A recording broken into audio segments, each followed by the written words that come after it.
A really quick story. Now, it's kind of it's going on everywhere. It's happening all around. You hear it here and there. You hear actual municipalities like, was it Nashville? Just decriminalized. I did a story about it a couple weeks ago. And Louisville, Kentucky's over there like, man, why can't, we're just right there too. Why can't, if you're on this side of the street, it's illegal. If you're on this side of the street, it's illegal. Anyhow, so this is about how communities look to weed out marijuana enforcement from police priorities. And I got another story about this too somewhere. I should just kind of tie them in together. But anyway, this is out of Raleigh, North Carolina, WRAL.com. Community groups across the country are urging police departments to deprioritize marijuana enforcement, arguing that pursuing criminal charges for small amounts of the drug wastes both taxpayers' money and law enforcement resources and disproportionately targets blacks. That's something I've been talking about here and there. But basically the whole drug war was invented, perpetuated, and is still in full force today because the racist nature of law enforcement and the racist nature of the drug war in general. Okay, so the Durham City Council, for example, recently asked City Manager Tom Bonfield and Police Chief C.G. Davis to look at ways to pull back on enforcement for small amounts of marijuana, such as citing people instead of arresting them and levying marijuana charges only when the person is being investigated for other crimes. Not sure I like that one. It kind of just throws marijuana in there, like throw the book at them style. And then now all of a sudden, every time you got somebody that did something, you say, oh, and look, they're also marijuana. So anybody that does these car robberies are marijuana heads, and anybody that does B&E, marijuana. Anything farther from the truth, man. Marijuana is contraband in the black market. So of course someone that breaks laws might happen to have marijuana on them too, because that might be another law that they break. They might sell the shit. All right, so let's go.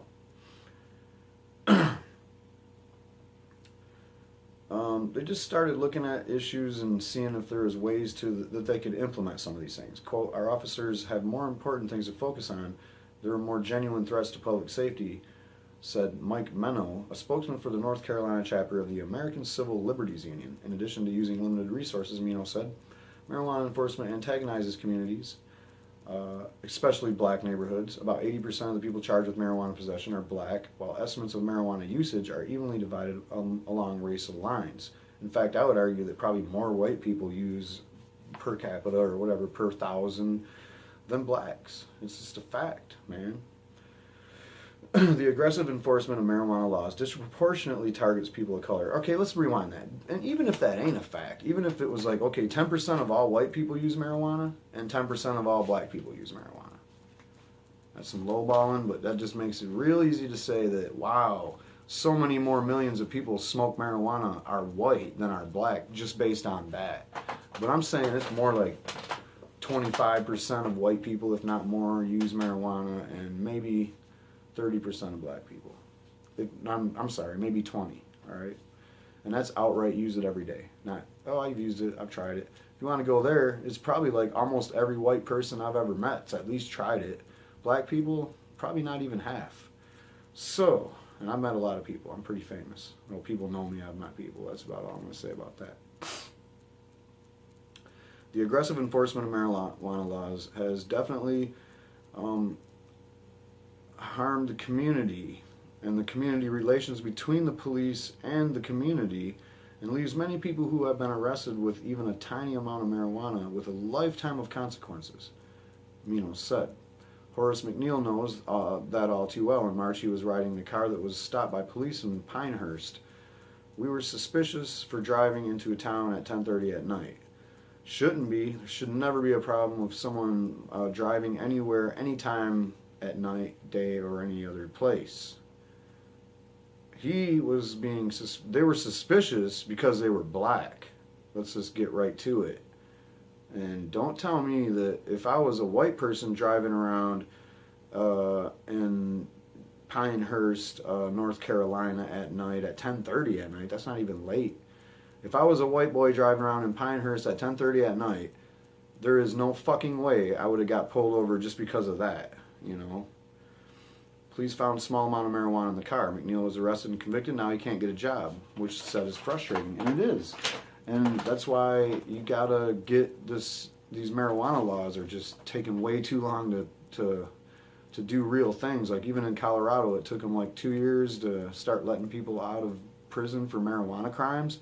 How would you like to be sitting in prison every day after they changed it so recreational marijuana is legal, and you got one of your best friends from high school now owns a dispensary and makes $1 million a month or something? You know, like, how do you feel? You feel pretty bad. Like, this really ain't working for me. Quote, it is also important to remember that the collateral consequences that even one arrest for a small amount of marijuana can have. Said, these people have families, these people have kids, these people are your brother, your sister. The marijuana arrests, which happen at about once every 35 seconds or so, is unbelievable. They affect everybody. And even in the white community, I know people would say, well, if more white people got arrested, well, by golly, then maybe they'd start changing the laws.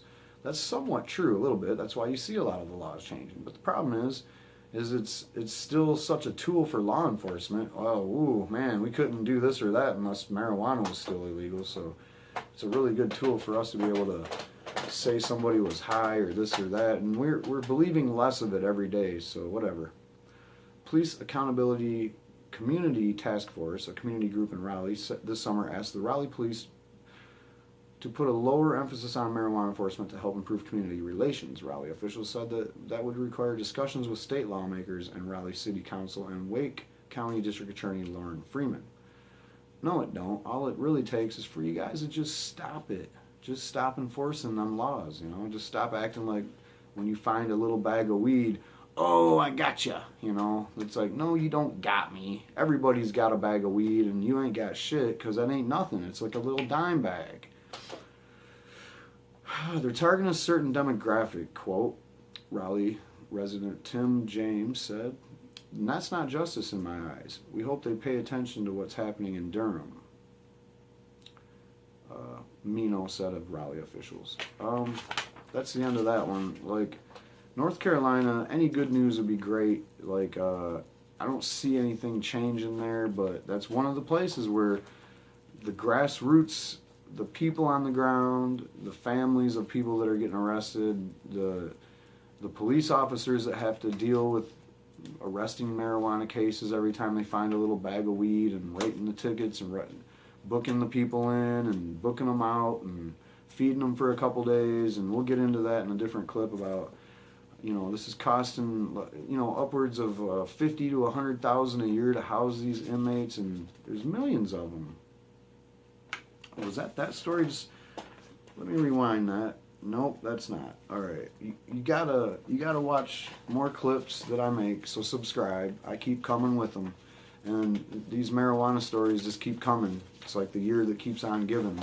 So just look at the one that I'm about to make. I'm telling you, you have to the cost of just going through the court system with a marijuana case, if someone demanded a jury trial, is exorbitant, and then you got the jail time that he's been there and the probation or whatever other costs.